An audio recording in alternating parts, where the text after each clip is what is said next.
Alors le seul souci, c'est que si un podcast, je mets 3 heures, un film, ça va prendre 1 semaine. Margot, on va pas faire un 3e épisode de podcast là, depuis la On n'a pas le temps. On n'a pas le temps. Qu'est-ce que ça te fait de retrouver la compétition comme ça en Diamond League devant un public acquis à ta cause? C'était fou. Franchement, c'était fou. C'était beaucoup trop court parce que du coup, je fais 3 essais et puis je rentre chez moi. Mais c'était fou parce que, en fait, avec toute cette ambiance-là et tous les gamins derrière et le nombre de... Enfin, franchement, le nombre de Margot que j'ai entendu avant le concours, pendant le concours, après le concours, tous les jeunes à l'échauffement qui faisaient le tour de piste, c'était juste fou et en fait, ça te fait un peu l'électrochoc de ok, c'est pour ça que je viens, c'est pour ça que je veux revenir. Et pour l'instant, il n'y a pas la perf et j'avais pas toutes les armes aujourd'hui. Mais en fait, ça te fait passer à autre chose très très rapidement parce que tu te rends compte que déjà les jeunes, que tu aies fait 4, 15, 0 ou 5 mètres, ils sont contents tout pareil. Ils veulent ton dossard tout pareil et ils veulent des signatures tout pareil. Donc non, ça m'a fait beaucoup de bien et je pense que malgré l'absence de performance, je pense que pour moi ça a été une grosse victoire et ça va me servir beaucoup pour les prochains mois d'avoir été à Paris et que j'ai pu être dans le concours et que j'ai pu en profiter, même si c'est court.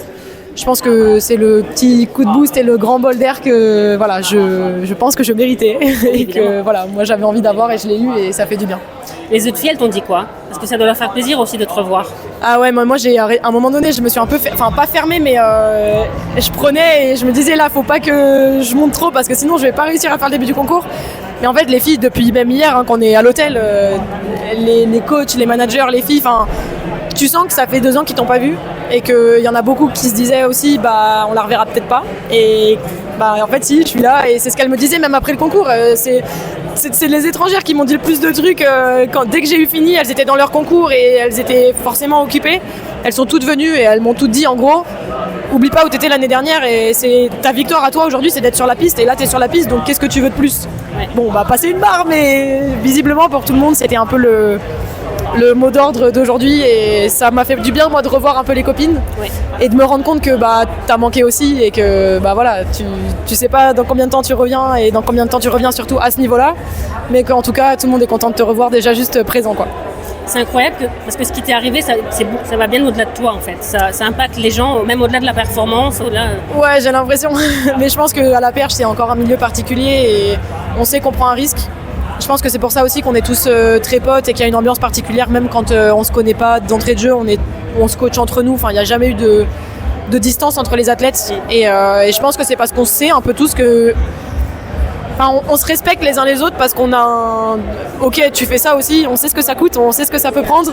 Ok, donc en fait ça rapproche forcément. Ouais. Et je sais qu'il y a nous et le Décathlon ils ont de la perche. Donc forcément voilà.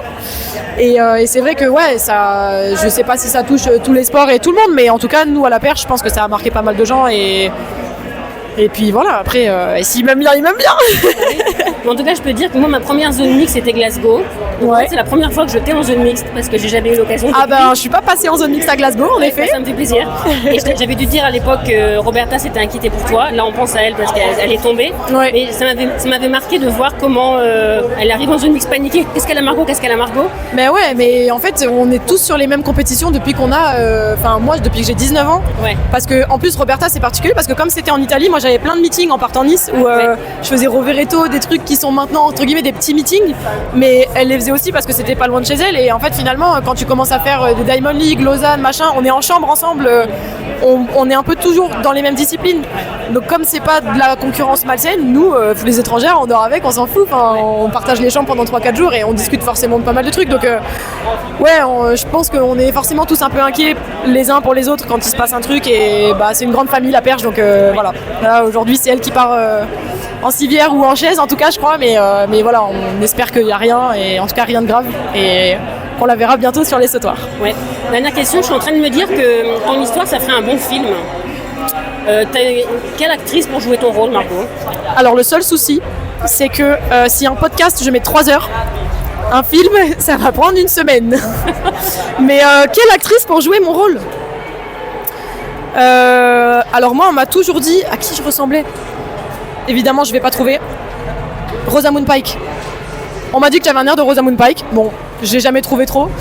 Non, je pense qu'il faut pas mettre un acteur parce qu'il faut mettre des cascadeurs pour la perche. Je pense qu'il faut mettre moi.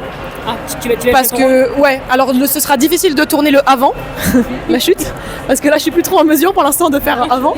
Mais non, ouais, on pourrait faire un film. On m'a proposé de faire un livre déjà. Ah. J'ai réfléchi, on verra. On verra, ça prend du temps et je pense que j'attends aussi de savoir où ça va avant de mettre tout ça sur papier.